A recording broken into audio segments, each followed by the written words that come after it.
Guys, just want to share a quick video, a quick tip on how to make a cool detailed floor in Keyshot 8.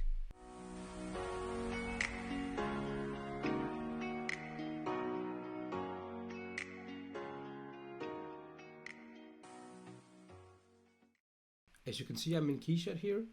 I have my scene set up, which is basically my three utensils or cutleries that I did for the rendering challenge here recently, and then a ground plane, which is called apparently speckled clay, and that don't pay attention to the name right now because I changed that a lot. So I have a basic setup here.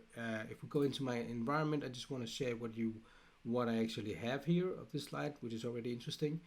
I have over here, as you can see, an environment which is a let's go in here. There's a background which is a gradient of a lighter gray to a dark, as you see up here, and I also have two pins which is activated right now. There is an overhead gradient which basically just is, you know, some a circular pin with a radius of about 55, a step brightness of 1, 5, yeah, and some saturation. Nothing really interesting here. And then the other light is it's a radius 30, so it's a little bit bigger, and there's a brightness of 3 here.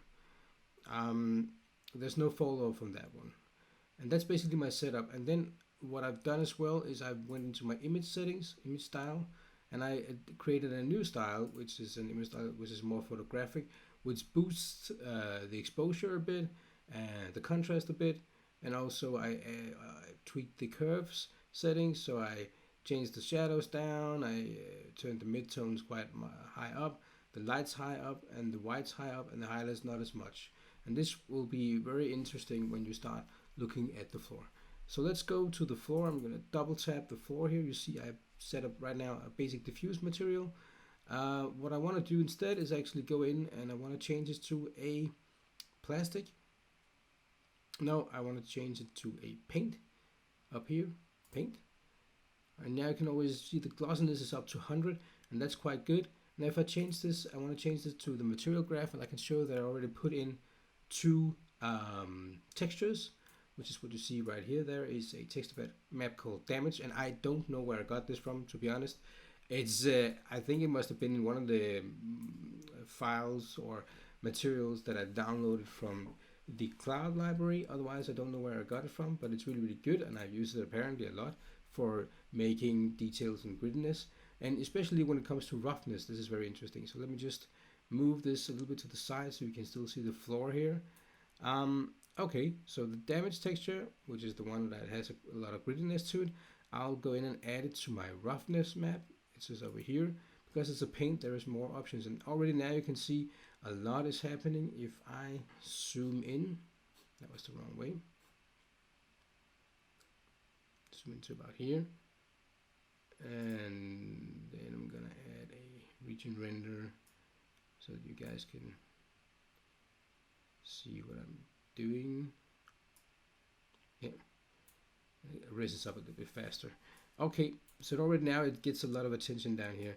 And then I want to add some bumps, and I got this cast iron bump, which I'm pretty sure is standard in the textures library over here. It's definitely from here anyway. And I just want to add that to the bump. And what that does, it just brightens up and gives small imperfections, which you see better over here. Notice it more in these areas here, in the darker areas. Yeah, that's about it. Now if you double tap the cast iron bump details, you can see it's not that big of a map. You can always tweak the height. It's very little high up here in this because I didn't want it to pay too much attention, but just add a little bit extra. When it comes to the texture map, it is also pretty big, but yeah, that's about it, the roughness. So I have a quite high gloss, but then once I add a texture to it, it really changes up the effects here. And yeah, that's about it for the quick tip, and suddenly you have this cool looking floor that you can use for different things like this in this case. And it's easy to go in and change the color of it if you want to. You can add a gradient if you would like, or a diffuse I don't know what you want to add. That could be fun to add. But you can really play around with this. Let's see if I have anything funny here to just add at the end. I don't know. Let's put this one up here to the diffuse, just to see what happens. See, already now you got a really interesting thing happening and going on. It's not the perfect idea for wood, I must admit, but yeah, it was fun anyway. Maybe if I made it to some green instead here. You get the idea. You can quite easily do a lot of detailing on the actual texture that you're using.